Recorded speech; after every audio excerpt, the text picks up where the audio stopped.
Junie B. Jones, Chapter 3, Twitching. Finally, we got to the row right next to mine. That is where Jose and Lenny sit.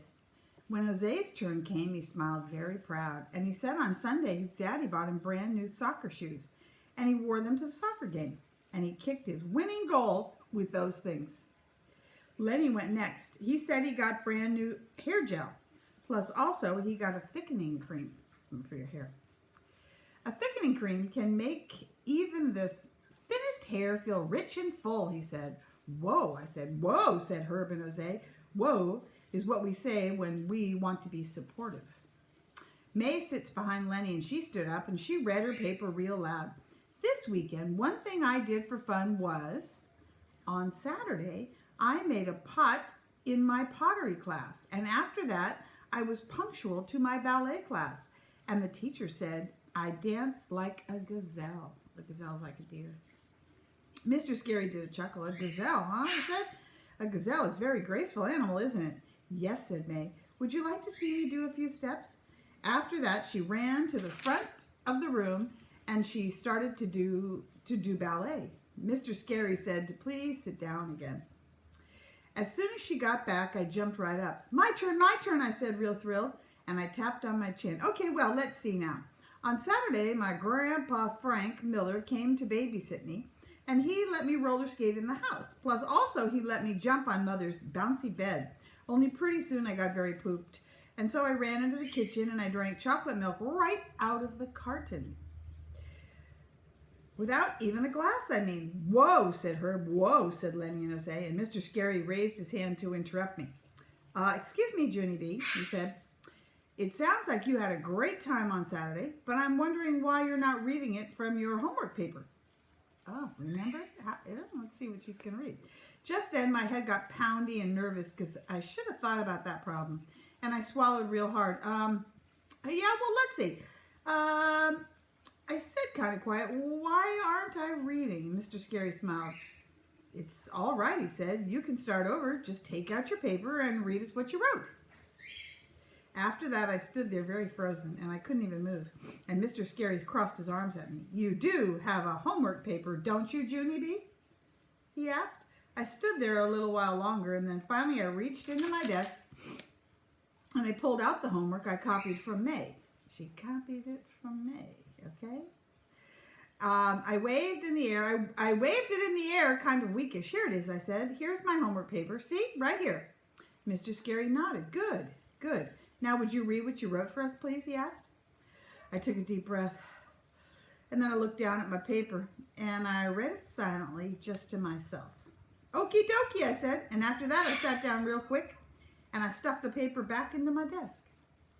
And Mr. Scary came up to where I sit, and he said, could he please see my paper? I felt shaky and sickish inside. Very slowly, I took out my paper again, and I handed it over, and he read it. And he shook his head.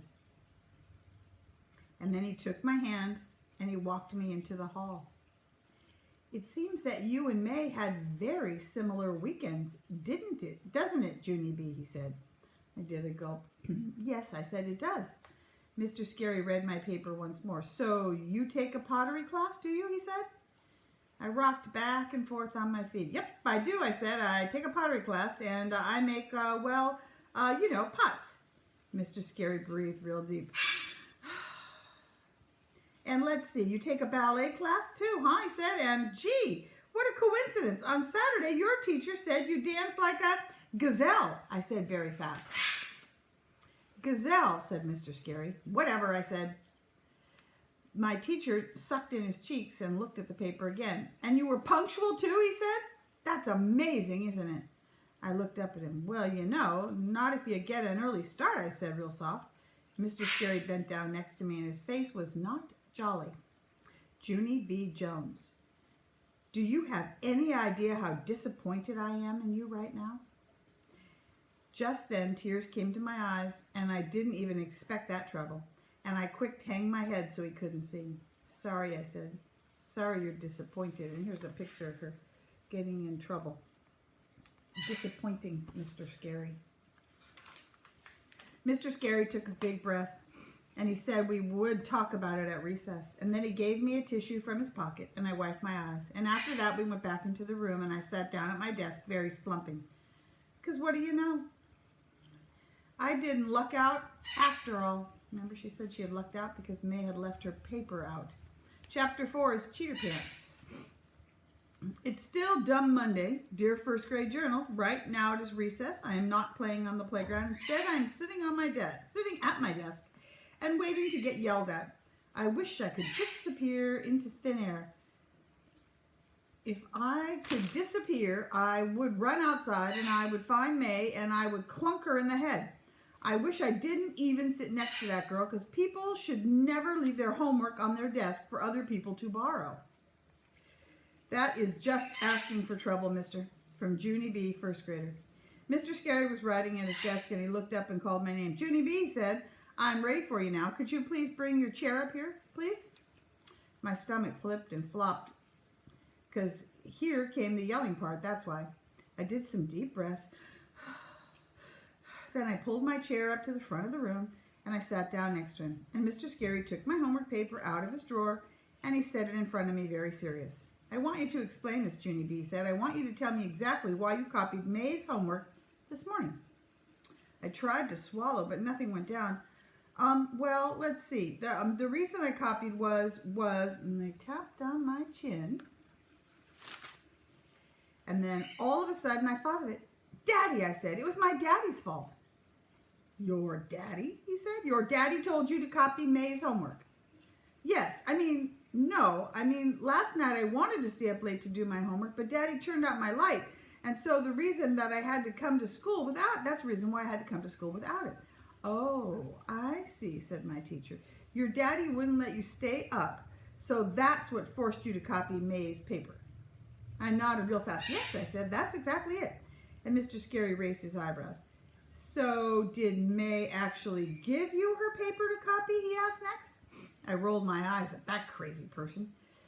No, silly, May would never be that nice, I said. It's just that this morning she kept on bragging about her homework. It always gets an A+, and then she left her paper on top of her desk when she went to the office, and that is just asking for trouble, mister. Mr. Scary leaned back in his chair. Ah, he said, so when May left for the office, you saw her paper, so you just decided to borrow it, I said. I decided to borrow it to copy. My teacher did a frown. Borrow? He said, no, Junie B., I'm sorry, but borrow is not the right word here.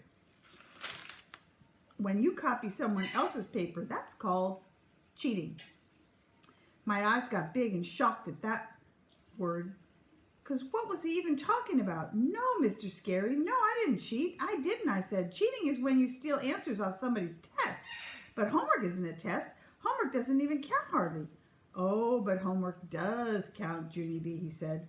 Cheating is not just about cheating test answers. Cheating is any time you take someone else's work and you present it as your own. He looked at me.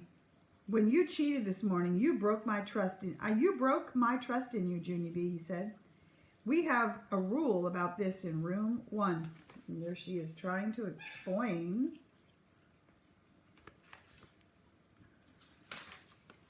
We keep our eyes on our own papers. You've heard me say that 100 times, I bet. Yeah, kind of a rule we have too, huh? I felt surprised at that information. That's a rule, I said? No kidding.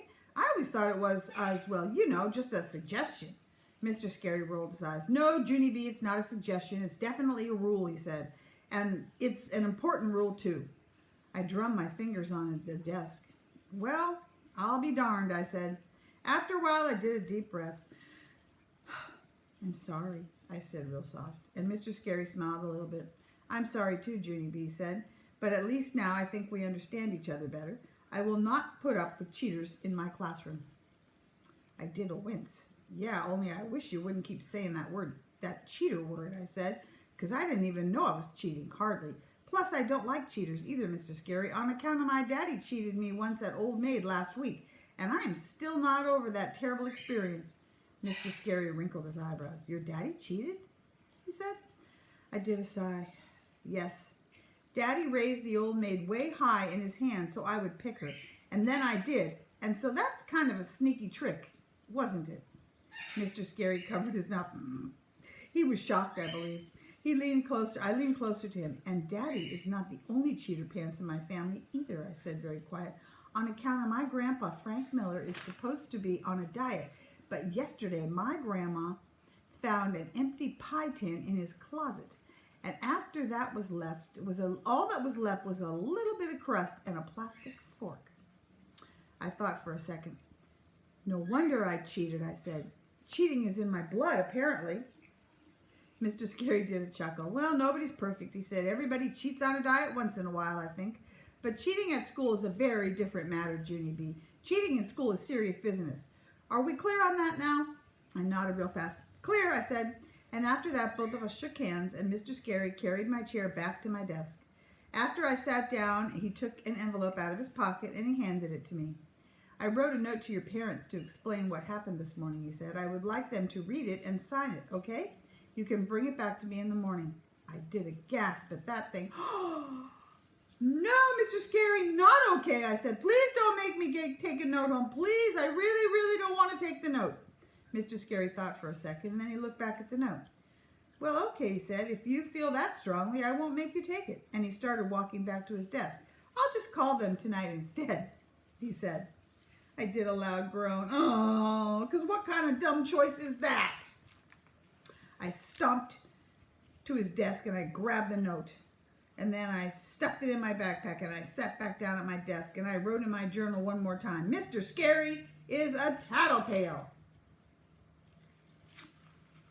All right, that's it for right now. Next is chapter 5, The Note.